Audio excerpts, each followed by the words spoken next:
Hoje a gente vai falar sobre formas sofrimento. Então é importante, antes da gente entrar nesse conceito mais profundamente, explicar para vocês qual é a origem das formas sofrimento. Por quê? A forma sofrimento, ela é como se fosse uma cicatriz na alma. E é, na verdade, através dessas formas sofrimento, que a nossa alma vai determinar a qualidade das formas pensamento e forma sentimento. Ou seja, dependendo dessa cicatriz, da profundidade dessa cicatriz causada por sofrimento ao longo de eras, é que vai determinar como essa pessoa vai pensar e como essa pessoa vai sentir. Só que para isso é importante a gente entender um pouco da história da alma, principalmente neste nosso universo, ou nesse nosso quadrante. Porque muitas vezes a gente não tem consciência, ou não tem conhecimento do quanto a nossa alma passou em aventuras, em jornadas, até chegar no planeta Terra. Como foi criado esse processo de sofrimento que está impresso nas almas, em todas as almas, até o momento presente. Muitas almas vieram para o planeta Terra vindas de outros planetas, vindas de outras galáxias, onde esses planetas sofreram guerras, destruição, uma luta de poder muito intensa. E muitas dessas almas, na verdade bilhões e bilhões de almas, perderam o seu local de origem. E para que essas almas pudessem ser recuperadas, para que elas pudessem se reabilitar desse sofrimento, elas foram transferidas para o planeta Terra.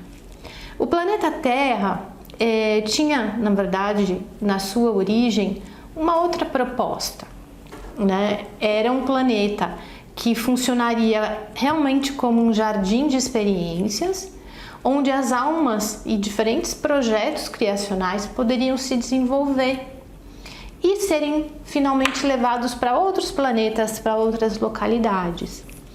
Então, por ser um planeta muito rico em diferentes biomas, diferentes climas, diferentes condições, né? Ele tinha essa capacidade de abrigar diferentes formas de vida.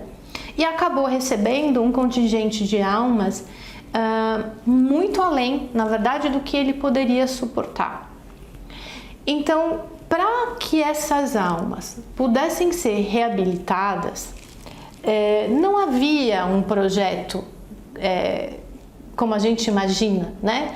Os criadores, os deuses sabem o que fazem. Na verdade, não. Eles não sabiam o que iria acontecer diante de um número tão absurdo de almas que vieram para cá com um nível de sofrimento absurdo, que vieram de planetas destruídos, de guerras, de sofrimento já, de eras e eras de sofrimento. Então, qual foi o recurso utilizado naquela época, tá? Porque isso tudo não aconteceu de uma única vez. Veio uma nave carregando X almas. Não. E essa transferência de almas para o planeta aconteceu ao longo de milhares, centenas de milhares de anos. E uma outra coisa importante para vocês pensarem é o seguinte: a nossa civilização não tem só 12, 15 mil anos, como dizem os arqueólogos, tá? Um planeta de 4,5 bilhões de anos já abrigou infinitas civilizações que já floresceram e já deixaram de existir. Então, nesse processo cíclico, né, a Terra foi recebendo diferentes almas que começaram a encarnar aqui. Então, qual foi o recurso utilizado naquele momento? Ou durante este período? Fizeram como uma manipulação nessa rede neural da alma, para que a alma não se lembrasse mais de quem ela tinha sido, não tivesse mais a memória das suas experiências anteriores. E é por isso que nós, seres humanos, não lembramos das nossas experiências anteriores. tá? Isso foi criado propositalmente para que essas almas pudessem ter uma chance de reabilitação. E assim aconteceu, né? Então, esses seres, essas almas começaram a encarnar no planeta indefinidamente. Quando a gente fala no projeto original do planeta Terra, o que se previa? Que as almas viriam aqui para ter uma experiência ou para desenvolver projetos, né? Vinham aqui para trabalhar, para experimentar, sem perder a lembrança de quem elas eram e de onde elas vinham, para que, terminado esse projeto, elas pudessem ascensionar, ou seja, irem de volta para o seu planeta, para sua nave, para sua origem, ou continuar com esse projeto em outros locais, tá? Com a chegada dessa quantidade absurda de almas, o que aconteceu? Todo mundo que estava aqui, inclusive as almas que vieram a trabalho, né, para desenvolver projetos, também foram impedidas de ascensionar e todo mundo entrou nesse looping encarnacional, que é o que a gente chama de roda de Sansara. E sobre outros componentes que fizeram com que a Terra se fechasse para esse processo ascensional independente, né? Então, o que aconteceu durante esse período? Todas as almas ficaram presas aqui e perderam a sua memória. É importante também reavaliar alguns conceitos religiosos ou fantasias religiosas. Os projetos para a recuperação dessas almas foram depois conhecidos como religiões, porque depois do erro, né, vamos chamar assim, não do erro, mas depois do fato acontecido, era necessário remediar a situação, né? Os administradores do planeta se viram com uma quantidade enorme de almas e não sabiam o que fazer com elas. E eram almas que tinham uma qualidade de muito sofrimento, carregavam muito sofrimento, muita dor, muita raiva, muita revolta. E quando elas começaram a encarnar novamente como humanos aqui, elas continuaram a expressar essas mesmas características, mesmo tendo a sua memória apagada. Então, demorou-se muito tempo para entender qual era o mecanismo que estava acontecendo.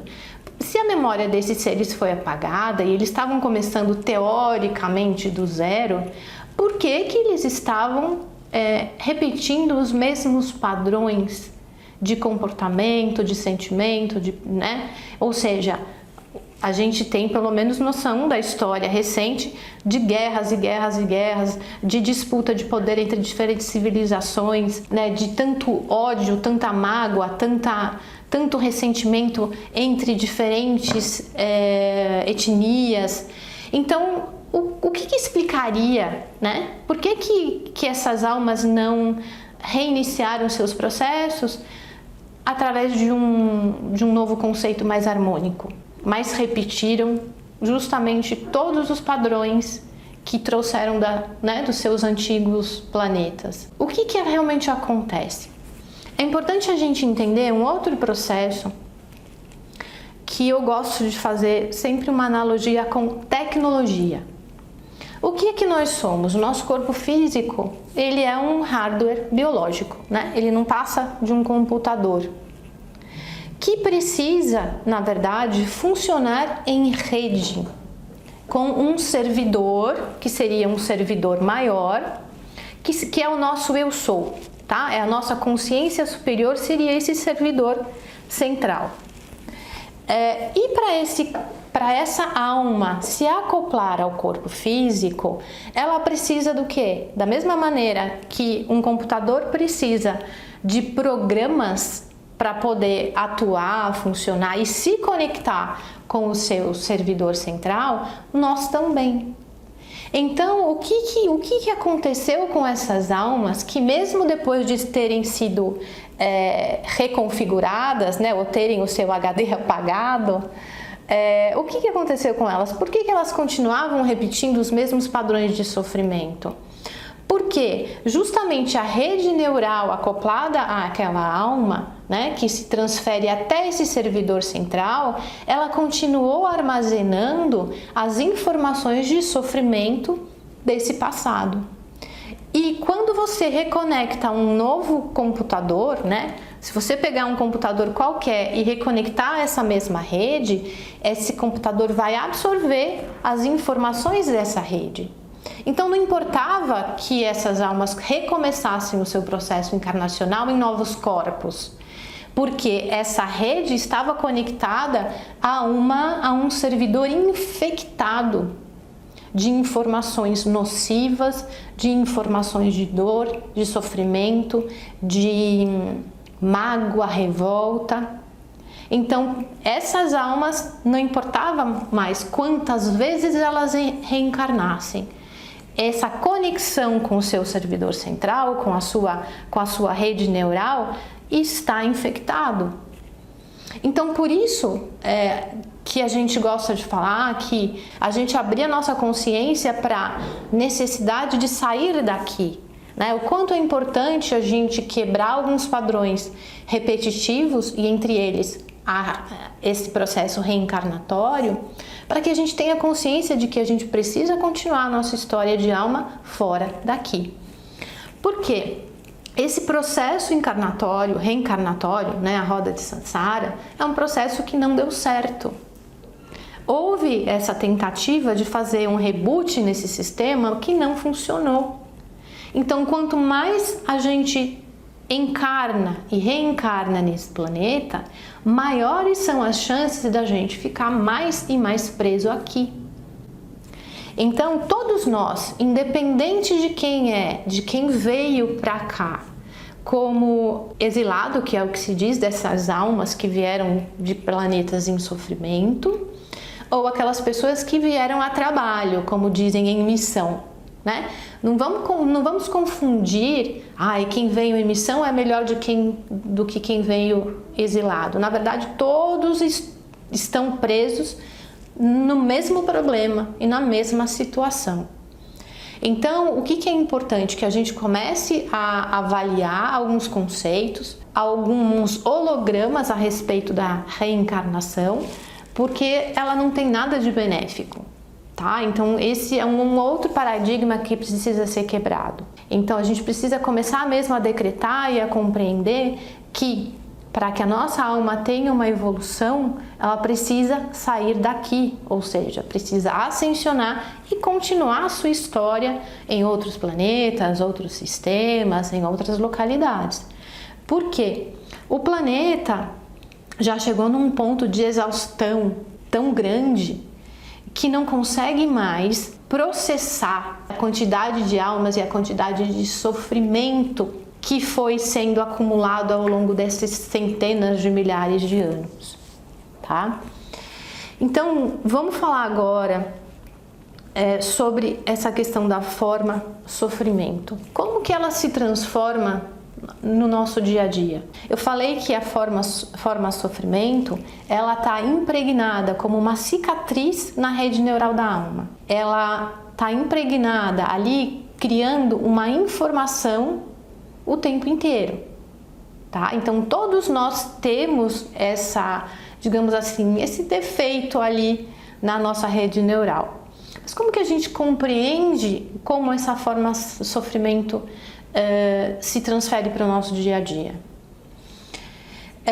Existe um ciclo vicioso que se forma através da forma sofrimento, e é a partir daí que a gente começa a tomar um pouco mais de consciência. Por quê?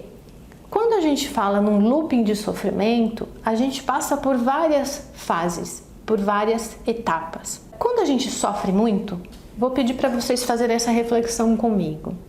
Quando a gente passa por um período de muito sofrimento, qual é a primeira sensação que a gente tem? Eu sou vítima desse sofrimento. O que eu fiz para merecer tanto sofrimento? Tem alguma coisa errada.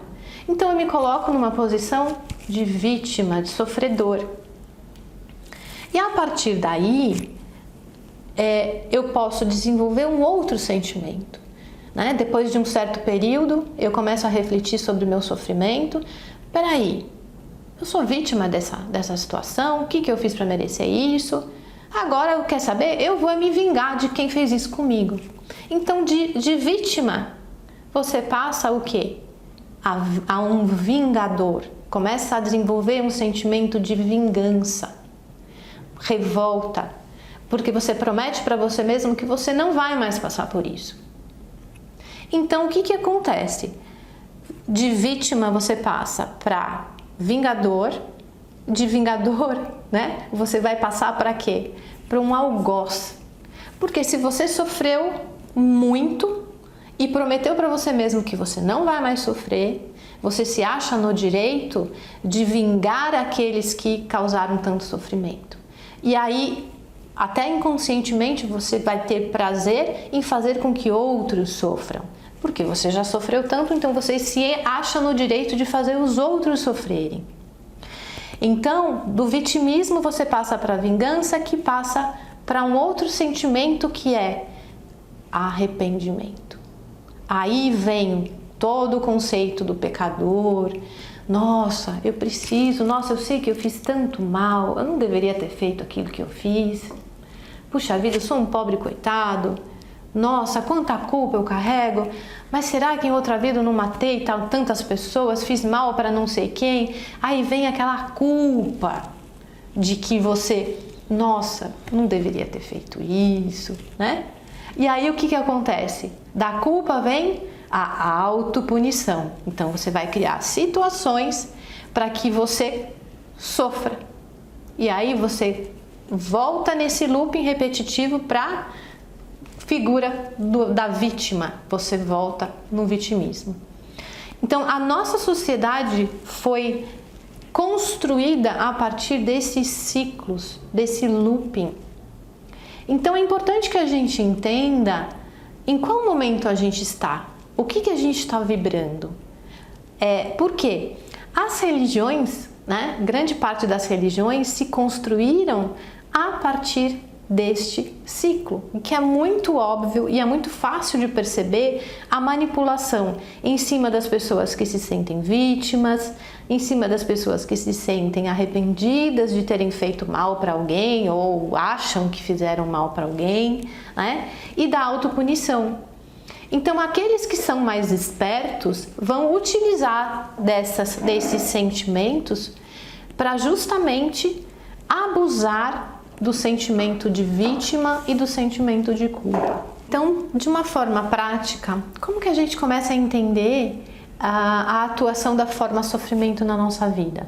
Observando, obviamente, quais são os pensamentos repetitivos, os sentimentos repetitivos, né? A qualidade daquilo que você desenvolve nas suas emoções. Porque é muito importante que a gente tenha consciência que as emoções e os sentimentos são aprendidos, eles são condicionados, tá? Então, da mesma maneira que a gente aprende a sentir, a gente também pode aprender a controlar essas emoções, tá? Então, de uma maneira mais ampla, como que a gente começa a perceber essas cicatrizes se transferindo para a nossa vida diária?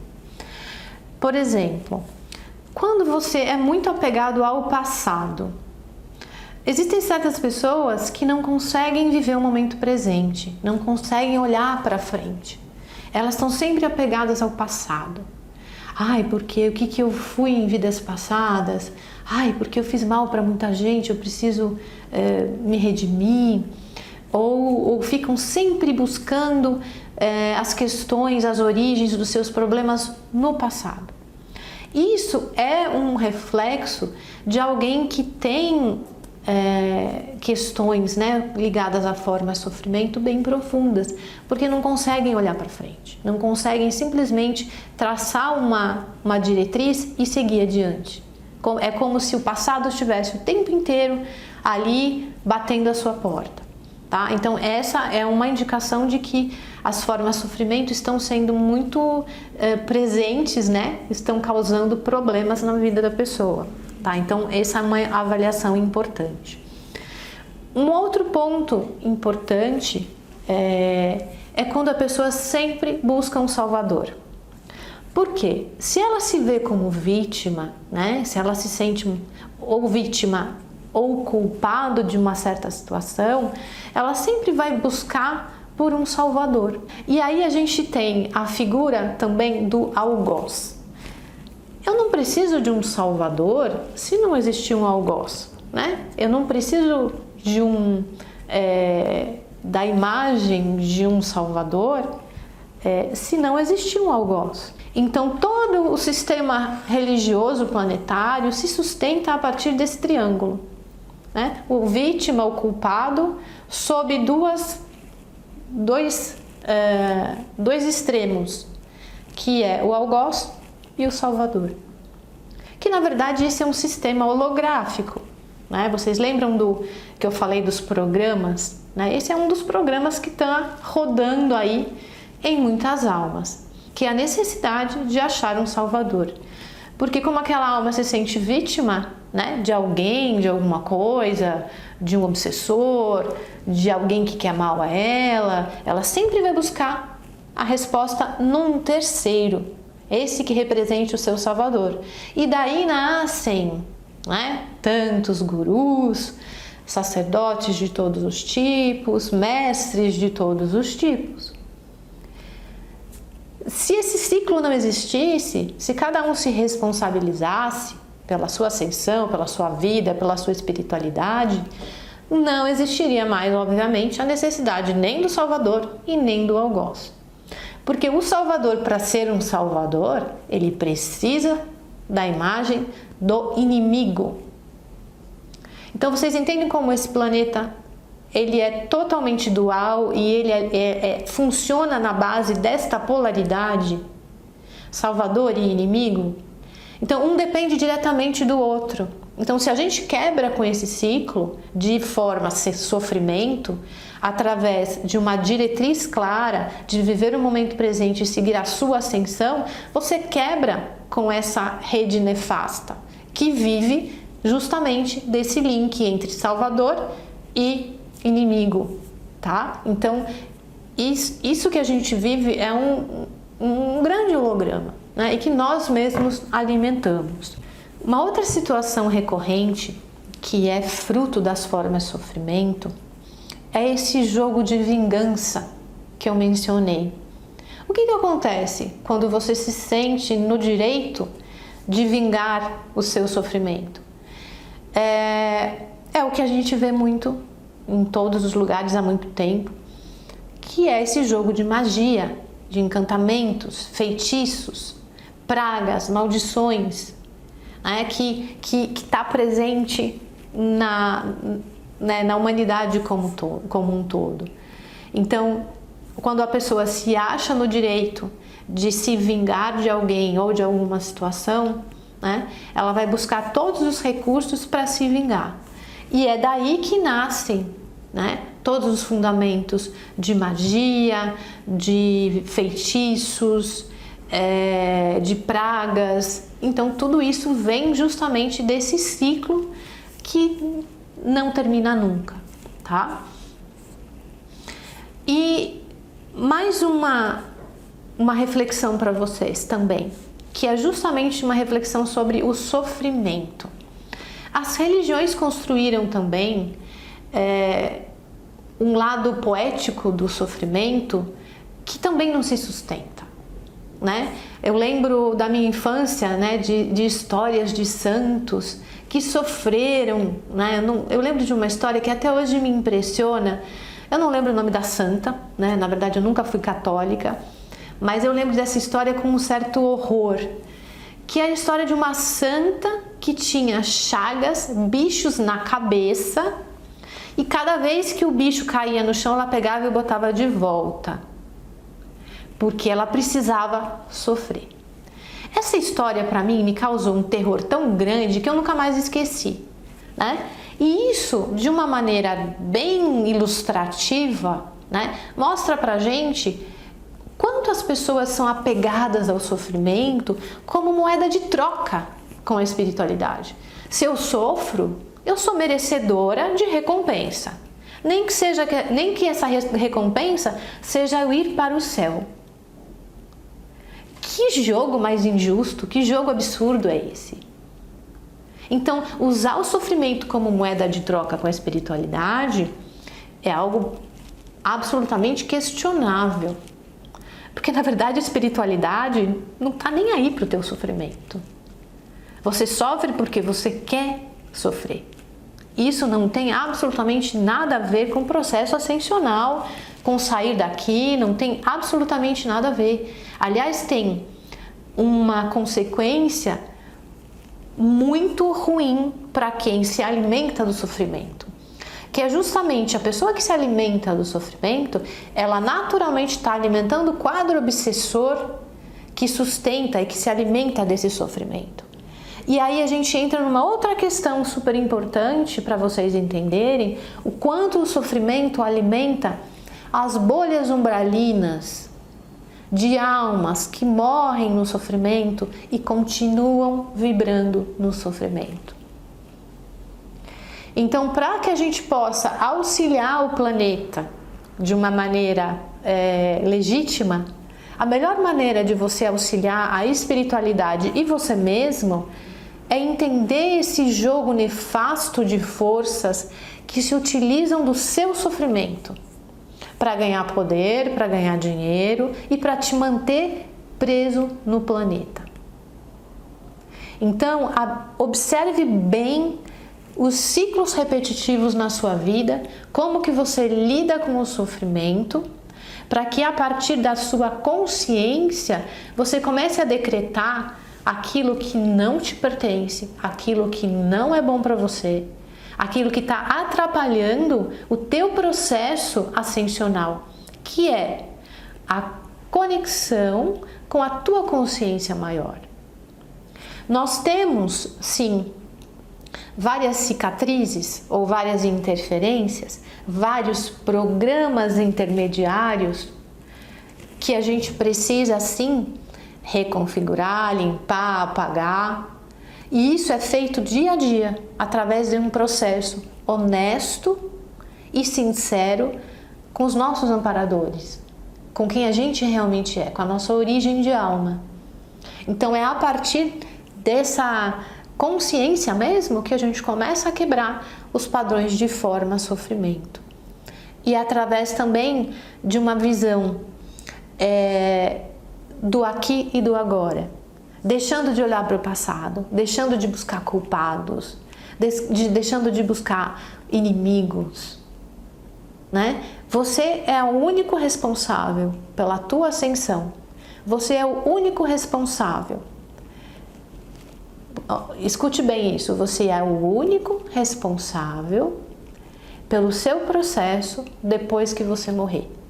Ou seja, o que vai acontecer com a sua alma depois que você desencarnar é apenas responsabilidade sua e de mais ninguém. Tá bom? Espero que sirva como reflexão e até uma próxima oportunidade.